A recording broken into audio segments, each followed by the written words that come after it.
माता, आपके बगलामुखी अवतार लेने का उद्देश्य मैं समझ गया, किंतु मैं अभी भी ये नहीं समझ सका कि आप सर्वप्रथम माँ मातंगी का स्वरूप धारण कर क्यों प्रकट हुई। उसका क्या रहस्य था माता? गणेश, समय आने पर ही मैं संपूर्ण ज्ञान देती हूँ, सभी रहस्यों को उजागर करती हूँ। और अब समय आ चुका है कि मैं तुम्हें अपने उस रूप की कथा विस्तार से बताऊं, जिसका रहस्य ज्ञात करने के लिए तुम अति इच्छुक हो। माता मातंगी? माता, हम आपके श्रीमुख से माता मातंगी का रहस्य जानकर अत्यंत कृतार्थ होंगे। गणेश, सृष्टि में अब जीवन और मृत्यु का क्रम स्थापित हो गया था। अधर्मियों को, दुष्कर्मियों को उनके जीवन के उपरांत ही उनके कर्मों का दंड मिलने का विधान भी स्थापित हो गया था। सभी प्राणियों को सुपथ पर चलने के लिए प्रेरित करने हेतु संसार में ज्ञान भी स्थापित कर दिया था, किंतु अभी भी मेरा कार्य पूर्ण नहीं हुआ था। किंतु माता, अब आपका क्या कार्य शेष था?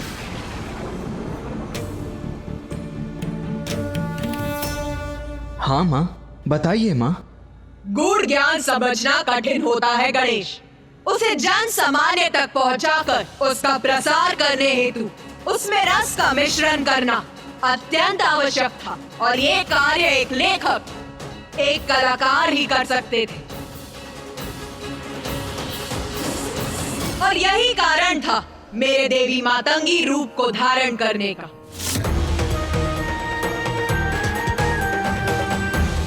क्योंकि अपने इस रूप में मैं अपने भक्तों के द्वारा संसार में ऐसी और कला आदि का सृजन करती हूँ, जिनसे जुड़कर प्राणी पाप कर्म से दूर रहे और संसार का कर्म निर्बाध रूप से आगे बढ़ता रहे।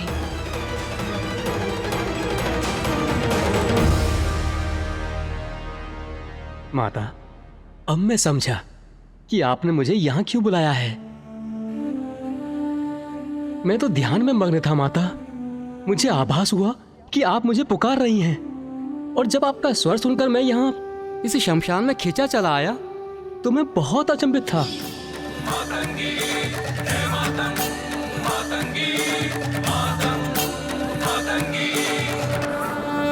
किंतु अब मुझे स्पष्ट हुआ कि ये आपकी ही लीला है, और आपने अपनी ही लीला का ग्रंथ रचने के लिए मुझे यहाँ पर बुलाया है। हाँ पुत्र मार्कंडे, मेरी इच्छा है कि तुम मेरी समस्त लीलाओं का विस्तृत विवरण देने वाली पुराण की रचना करो, और उस पुराण का नाम होगा मार्कंडेय पुराण।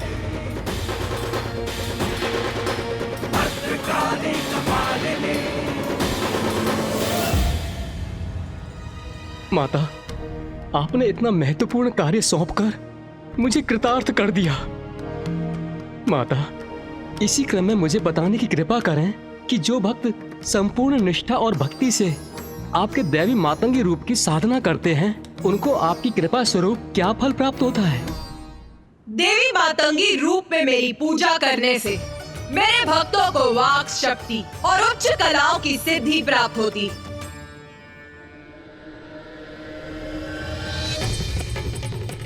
श्यामां शुभ्रां सुबालां त्रिकमलनयनां रत्नसिंहासनस्थां भक्ताभीष्टप्रदात्रीं सुरनिकरकरा सेव्यकञ्जाञ्जुयुग्मां नीलाम्भोजां सुकान्ति निशिचरनिकरा अन्यदावाग्निरूपां पाशं खड्गं चतुर्भिर्वरकमलकैर्खेदकं चाङ्कुशं च।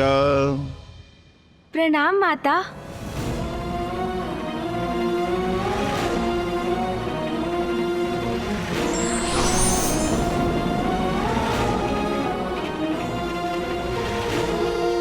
मुझे प्रतीत हो रहा है कि इस विषय को लेकर तुम्हारे मन में अभी भी संशय शेष है। संकोच मत करो, पूछो गणेश। क्या पूछना चाहते हो गणेश? माता, आपने ऋषि मार्कंडे को पुराण की रचना का निर्देश तो दे दिया, किंतु वो आपके दशम स्वरूप को जाने बिना ये कार्य कैसे पूर्ण कर सकेंगे? अभी तो आपने हमें अपने 9 महाविद्या स्वरूप का ही परिचय दिया है। उचित। तो सुनो मेरे दशम महाविद्या स्वरूप की लीला। मैंने संपूर्ण सृष्टि का सृजन तो कर दिया था, किंतु अभी भी मेरा कार्य पूर्ण नहीं हुआ था, क्योंकि अभी सृष्टि सभी प्रकार से संपन्न होने के बाद भी श्री के अभाव में अभी भी अपूर्ण थी और संसार में श्री का आविर्भाव हो, इसलिए मैंने अपना दशम स्वरूप देवी कमला के रूप में प्रकट हुई। संसार में श्री का आगमन मेरे देवी कमला रूप के माध्यम से ही हो सकता था, जिसके लिए अब उचित समय आ चुका था। इसीलिए मैंने ऋषि भृगु की पुत्री के रूप में जन्म लेकर संसार में श्री को प्रकट किया। किंतु माता, सृष्टि के लिए श्री इतनी महत्वपूर्ण क्यों है? हाँ माता, ये प्रश्न तो मेरे मन में भी उत्पन्न हो रहा है कि पृथ्वी, अन्य लोक, सूर्य, प्रकृति, जीवन और मृत्यु के साथ तो ज्ञान का महत्व स्पष्ट है, किंतु सृष्टि क्या इतनी सामान्य है कि वो केवल श्री से ही पूर्ण हो सकती है? उत्तम, अति उत्तम प्रश्न पूछा है तुम दोनों ने, जिसका स्पष्ट उत्तर दूंगी। श्री का संबंध मात्र धन संपत्ति से नहीं, उसका अर्थ है सभी प्रकार की समृद्धि, अर्थात उर्वरता, भौतिक और आध्यात्मिक संपदा, ज्ञान, स्वास्थ्य और समूचा कल्याण। मैं समझ गया माता। संपत्ति होने पर भी कोई स्वास्थ्य रहित हो सकता है, धनवान होने पर भी कोई प्रसन्नता से वंचित रह सकता है। श्री का अर्थ है सभी प्रकार की कुशलता और प्रसन्नता, जो सर्वाधिक महत्वपूर्ण है। आप सभी को तो ज्ञात है, शिवाय विष्णु रूपाय, शिवा रूपाय विष्णवे। शिव और विष्णु अभेद, अर्थात दोनों भिन्न भी हैं और दोनों एक भी।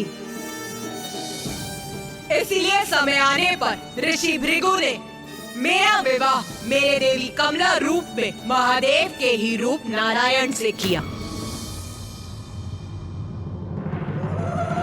किंतु माता, मामा जी की पत्नी तो देवी लक्ष्मी है, तो देवी कमला के रूप में आप उनकी पत्नी कैसे हो सकती हैं?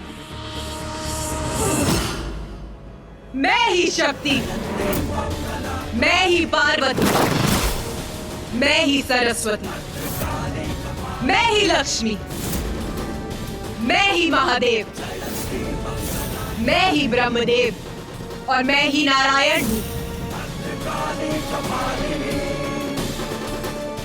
सभी मुझ में ही है, मुझसे ही है, मेरा ही अंश है। स्मरण करो, सृष्टि का आरंभ मैंने किस प्रकार किया था।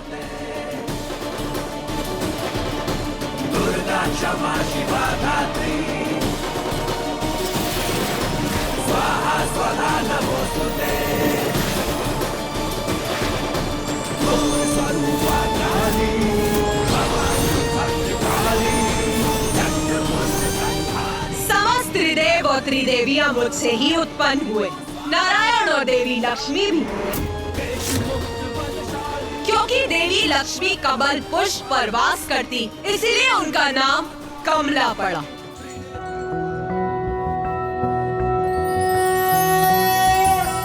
त्रैलोक्य पूजित देवी कमले, विष्णु वल्लभे यथा त्वमचल, कृष्णे तथा भवमयी स्थिरा। मामी जी, माता कमला।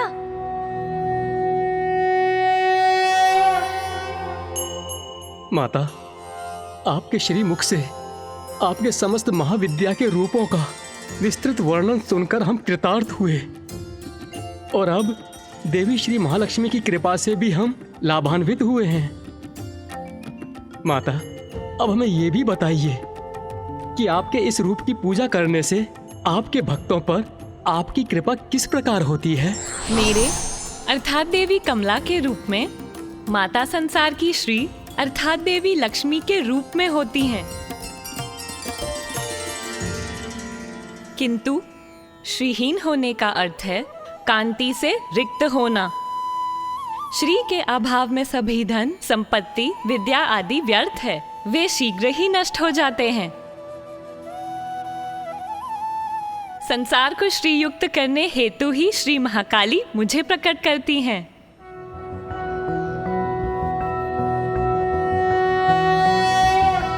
त्रैलोक्य पूजिते देवी कमले विष्णु बल्लभे यथा त्वमचल कृष्णे तथा भवमयी स्थिरा।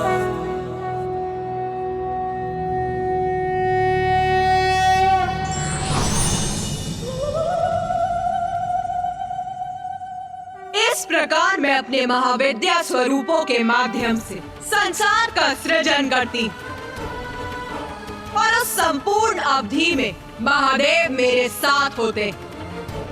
वो शक्तिशाली है क्योंकि उनकी शक्ति मेरे रूप में उनके साथ होती। संसार में जो भी शक्ति व्याप्त है वो मुझसे ही है। प्रत्येक प्राण में अर्थात देव दानव, पशु पक्षी, पेड़ पौधे, सूर्य चंद्रमा, उन सभी की शक्ति मुझसे ही है। उन सभी के कण कण की शक्ति मैं ही हूँ। मुझसे ही ये संसार है।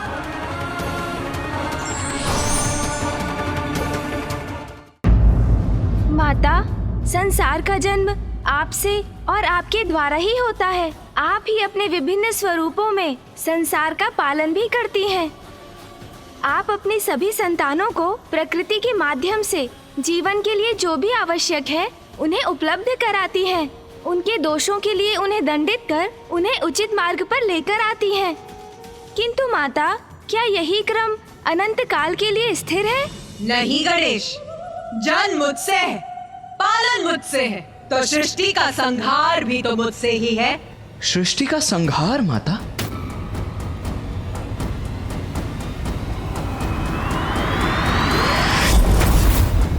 मनुष्य हो अथवा असुर, प्रत्येक लोक में सभी अपनी महत्वाकांक्षा को सिद्ध करने हेतु संघर्ष का मार्ग अपनाते हैं। छोटी छोटी बातों पर जहां असुर एक दूसरे का ही संहार करने लगते हैं, वही ऋषि मुनि अपने को सर्वोच्च सिद्ध करने हेतु भगवान की पूजा छोड़कर अस्त्र शस्त्र उठा लेते हैं।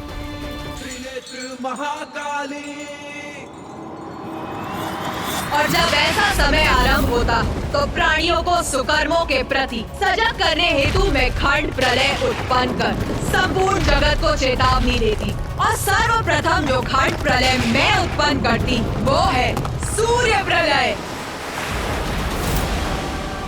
देवी तारा, देवी तारा, देवी तारा।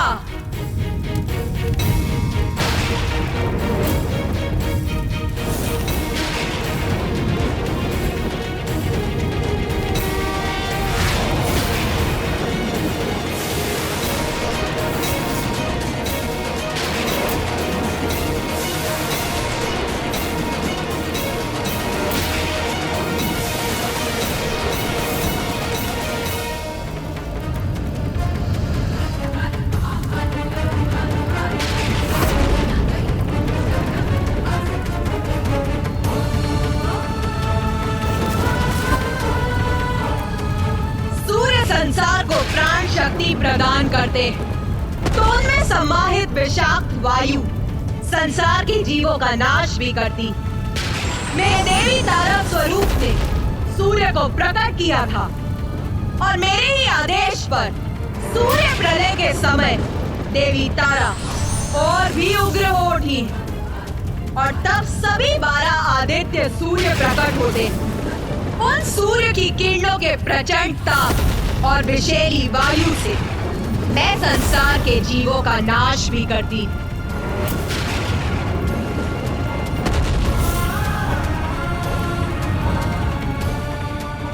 धर्म का पालन और धर्मोचित मार्ग पर चलना ही उचित है।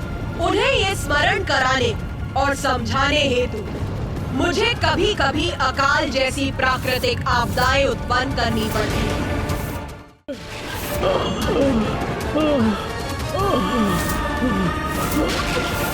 जल, भोजन, भोजन, जल। हमें क्षमा कीजिए माता, हमें क्षमा कीजिए माता, हम पर दया कीजिए, हम भक्ति पथ से विमुख हो गए। क्षमा कीजिए माता, हमें क्षमा कीजिए माता, हम पर दया कीजिए, हम भक्ति पथ से विमुख हो गए थे, हमें क्षमा जब मैं कीजिए। इस प्रकार खंड प्रलय को उत्पन्न कर ऐसी चेतावनी भेजती तो सभी सन्मार्ग पर लौटना प्रारंभ कर देते।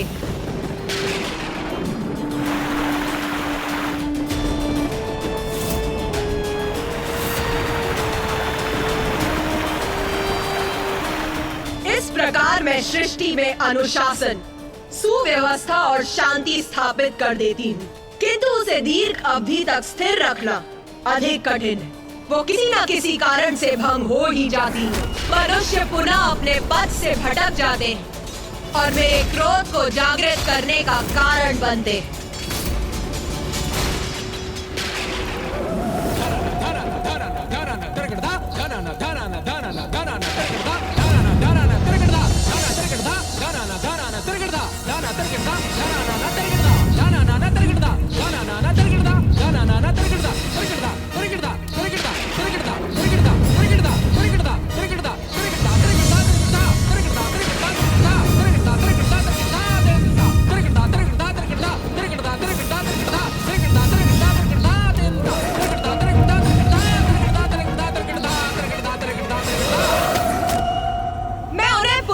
एक और खंड प्रलय रूपी चेतावनी देने हेतु उत्पन्न करती जल प्रलय।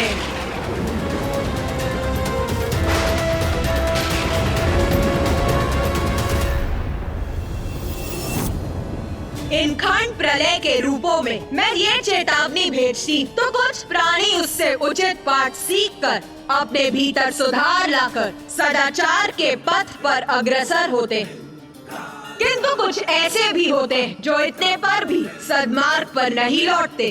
और मेरी इतनी चेतावनियों के बाद भी यदि प्राणियों का आचरण नहीं सुधरता है तो कल पूर्ण होने पर मेरी प्रलय लीला होती, जिसमें पृथ्वी का विनाश आरंभ होता है, प्रकृति का अंत हो जाता है और प्रकृति के बिना पृथ्वी पर जीवन का भी अंत हो जाता है।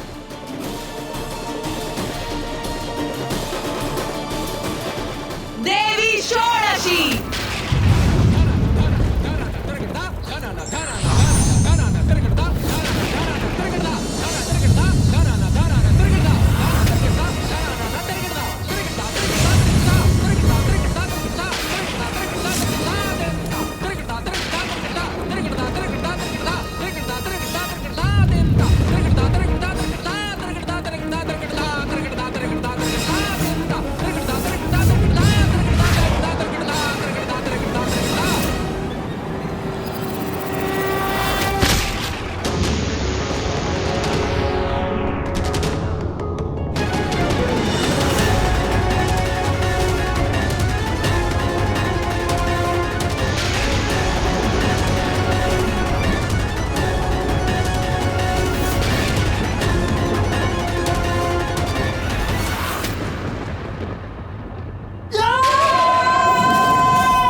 माता, प्रलय में तो सृष्टि पूर्ण रूप से नष्ट हो जाती है, कोई भी शेष नहीं रहता।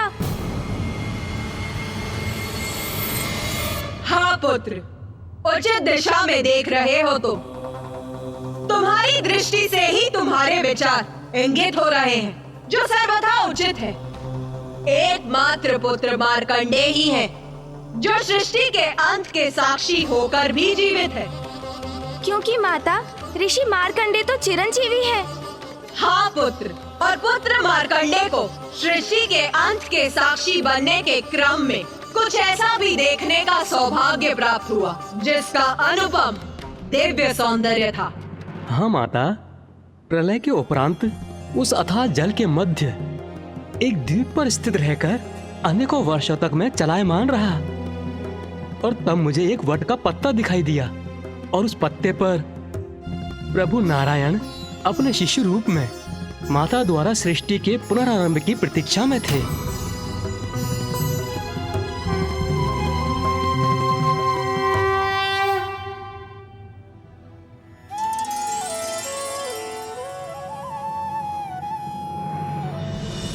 जब ऐसा दिव्य दृश्य उत्पन्न होता है तब मैं पृथ्वी का पुनः सृजन कर सभी जीवों में प्राण भरती। और जब 4 युग बीत जाते हैं और मनुष्य सुपथ से भटकने लगते हैं तो मैं विभिन्न संकेतों से उन्हें पुनः सावधान करती और फिर कल्पांत में प्रलय के माध्यम से मैं सृष्टि को पुनः नष्ट करती। और यही क्रम सदैव चलता रहता है। और फिर एक समय ऐसा आता है जब मैं पूर्ण विनाश करने का निर्णय लेती और तब महाप्रलय उत्पन्न होती। महाप्रलय?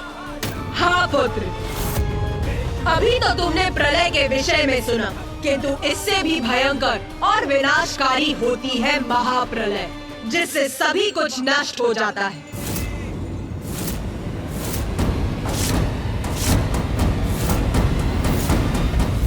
महाप्रलय, महाप्रलय, महाप्रलय, महाप्रलय।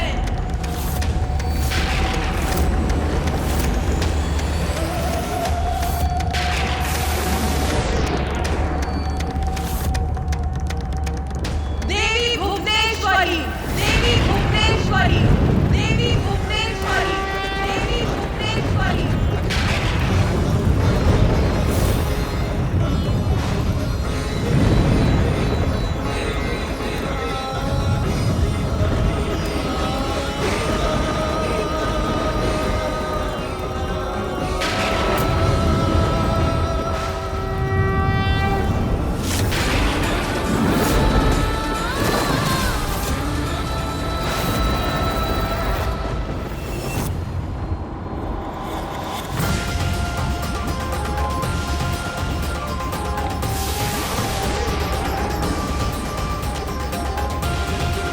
प्रिय, महाप्रलय का समय समीप है।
पृथ्वी का अंत हो रहा है प्रिय।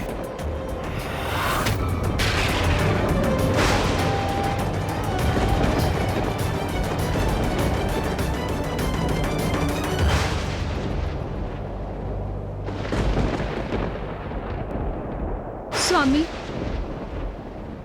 हमें ज्ञात तो था ही कि ऐसा ही होगा। माता श्री महाकाली का ये निर्णय हमें स्वीकार है,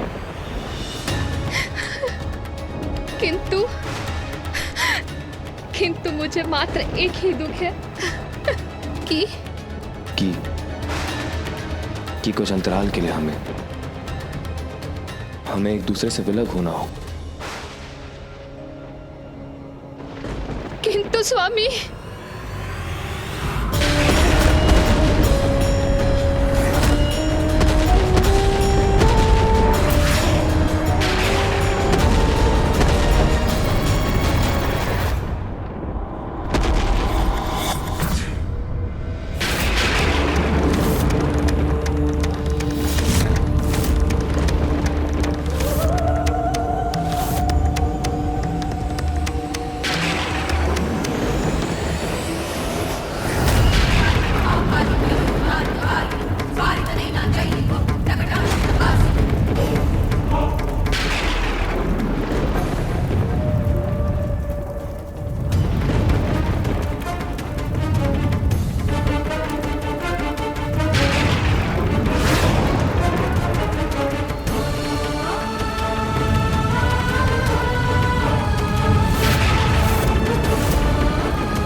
चुका है महाप्रलय।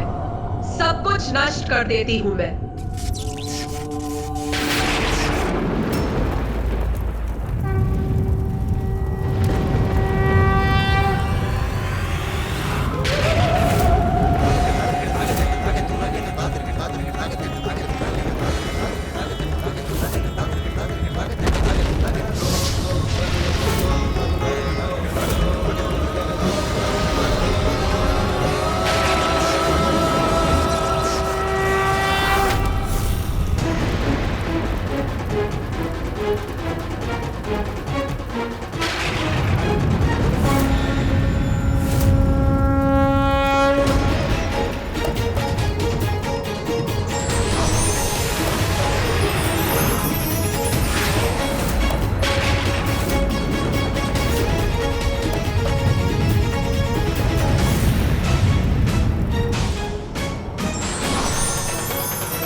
कल्पांत होता है तब महाकाली और महाकाल महातांडव कर, महाप्रलय कर, संपूर्ण संसार का, समस्त प्राणी जनों का, देवताओं का, ब्रह्मदेव का, नारायण का, ग्रह नक्षत्रों, तारों और सूर्य का, सभी का नाश कर समस्त संसार को शून्य में परिवर्तित कर देते हैं।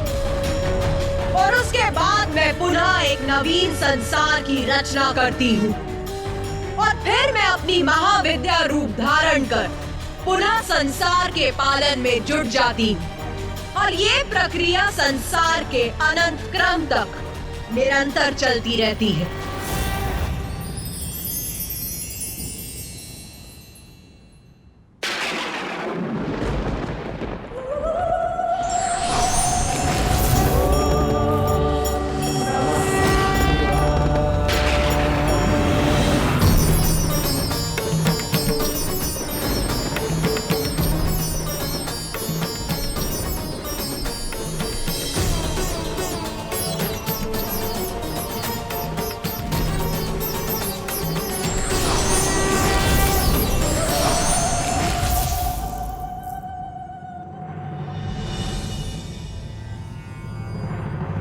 माता, आपकी ही अनोखी लीला आपके ही श्रीमुख से सुनकर हम कृतार्थ हुए।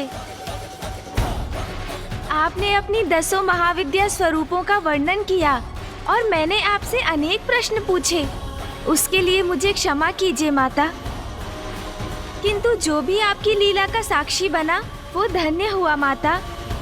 और अब ऋषि मार्कंडे आपके स्वरूपों की महिमा विस्तार से लिखेंगे। जब माँ में परिवर्तन आने लगा तब मैं बहुत चिंतित हुआ था।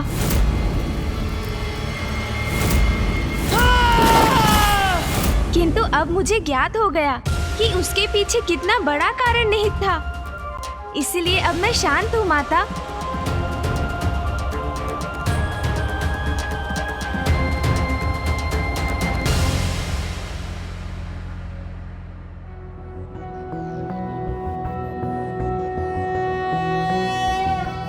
रक्ताब्धिपोतारुण पद्म संस्थानां पाशां कुशेष्वा सशरासि बाणां शूलं कपालं ददतिं कराब्जैरक्तां त्रिनेत्रां प्रणमामि देवी।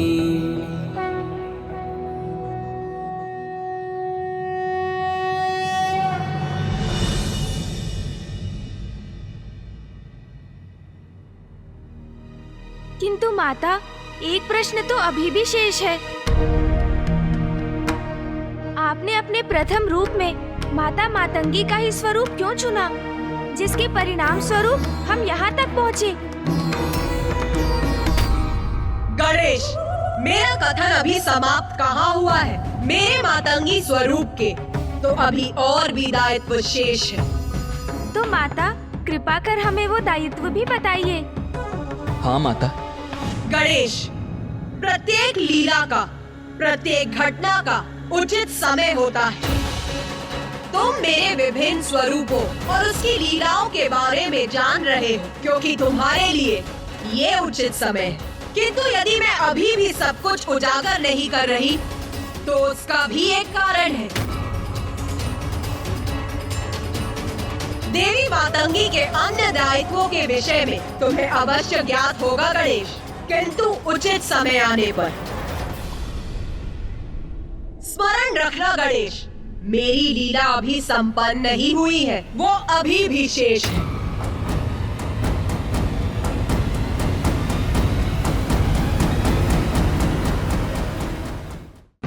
माता, आपके श्री मुख से दिव्य, रोचक और मनमोहक लीलाओं के वर्णन का श्रवण तो हमारा परम सौभाग्य है। हम सभी की तो यही इच्छा है कि आप हमें इसी प्रकार अपनी कथा सुनाकर हमें कृतार्थ करती रहें और हमें सदैव ये आनंद प्राप्त होता रहे। सत्य है, माँ की कथा तो अपार आनंद का स्रोत है। तो सुनो पुत्र, मैं ही अपनी महाविद्या स्वरूपों को धारण कर अपनी लीला से संसार का सृजन, पालन और संहार करती हूँ। ये तो तुम्हें ज्ञात हो ही गया होगा। और ये भी सत्य है कि मेरे भिन्न स्वरूपों के रहस्य और कथा जानने हेतु आप सभी यहाँ एकत्रित हैं। मैंने ही पुत्र मार्कंडे को मार्कंडे पुराण की रचना हेतु यहाँ बुलाया है और मेरी ही इच्छा से ऋषि दुर्वासा का कैलाश पर आगमन हुआ ताकि उनका क्रोध मेरे मातंगी रूप के प्रकट होने का कारण बने। अपने भक्तों के प्रति आपका यह कैसा अनुचित व्यवहार है महादेव? यदि ऐसा है तो आप किसी निर्जन स्थान पर वास क्यों नहीं करते, जहां निर्विघ्न आप एक दूसरे में रमे रह सके? माता, मैंने अपने क्रोध के अतिरेक में आपको और महादेव कितने कठोर वचन कह डाले, जिसकी ग्लानि मुझे सदैव रहेगी। माता, मैं आपसे पुनः क्षमा मांगता हूँ। हमें क्षमा कर दीजिए माता, क्षमा कर दीजिए। किंतु ऋषिवर, आपका ये कथन कि आपका क्रोध सदैव संसार की भलाई का कारण बनता है, सर्वथा सत्य था और इस बार भी ऐसा ही हुआ। ऋषि दुर्वासा, आपका कार्य अब यहाँ संपन्न हुआ। अब आप अपने आश्रम प्रस्थान कर वहाँ तप और ध्यान कीजिए। जो आज्ञा माता। ब्रह्मदेव, नारायण, देवगण, आप भी अपने लोक लौटकर वहाँ की शोभा बढ़ाइए। जय माता श्री महाकाली।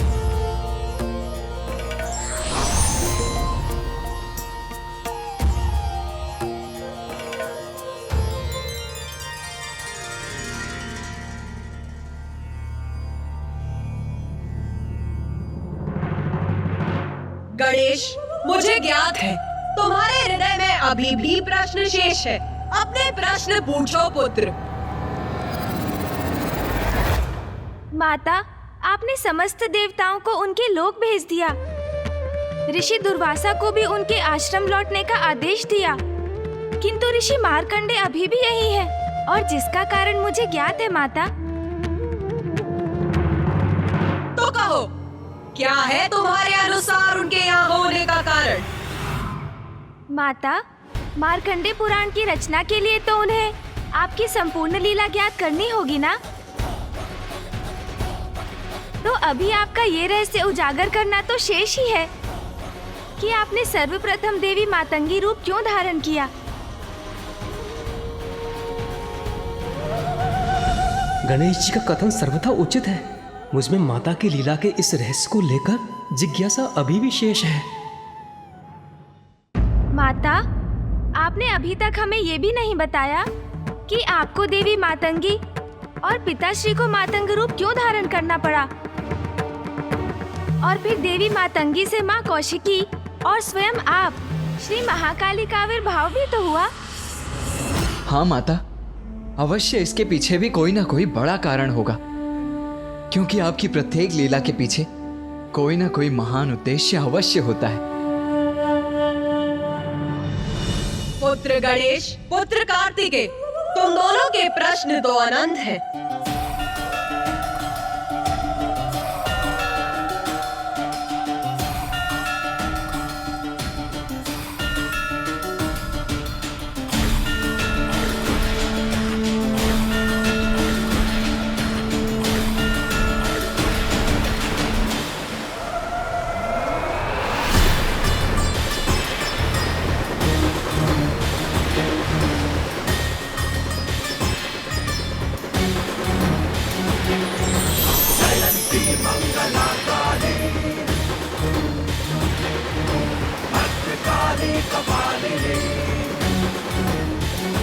हमारे प्रश्न अनंत हैं, क्योंकि माता की लीला अनंत है।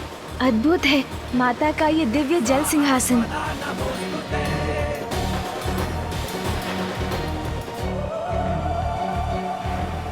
पुत्र गणेश, यहाँ आओ, मेरे निकट आओ पुत्र। जी माता।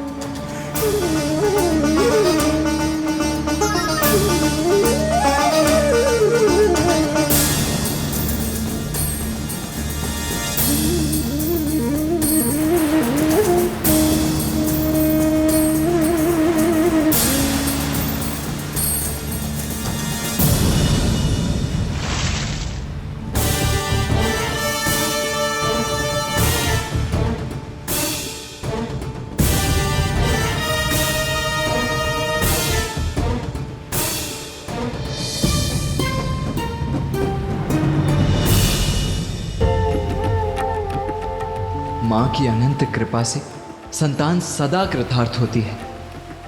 धन्य है श्री महाकाली, धन्य है माता।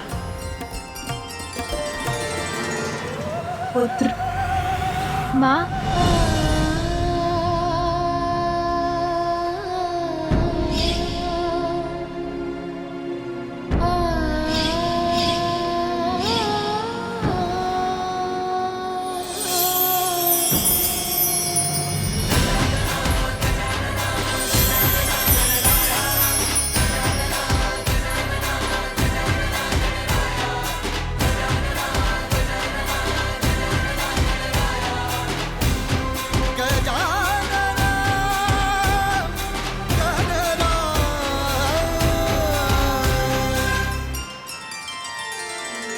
पुत्र गणेश, मुझे ज्ञात है तुम दोनों के लिए ये अत्यंत कठिन अनुभव रहा,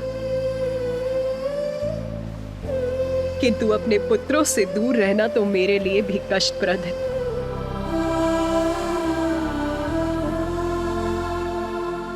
माता कितनी भी कठोर क्यों न प्रतीत हो, किंतु उनका हृदय संतान के प्रति कोमलता से ही भरा होता है। माँ, आप कैलाश कब लौटेंगी?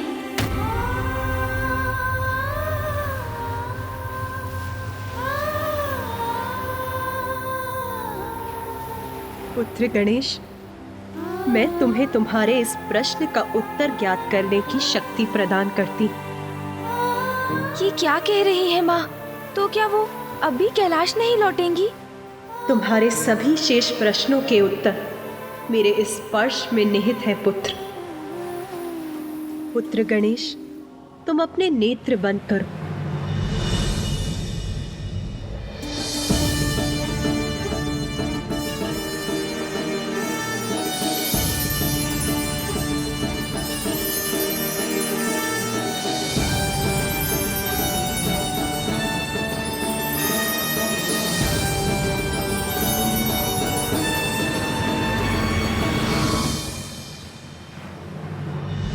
पुत्र गणेश, अब आगे की संपूर्ण कथा तुम स्वयं कहोगे पुत्र।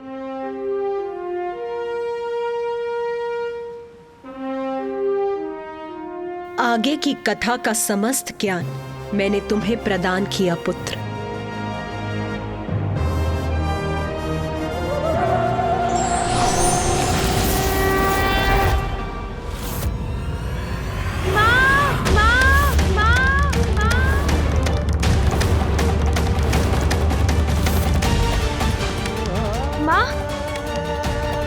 माता अभी तो यही थी। माता! भैया, माँ क्यों चली गई और कहाँ चली गई? माँ के इस प्रकार लुप्त होने के पीछे क्या उद्देश्य है भैया?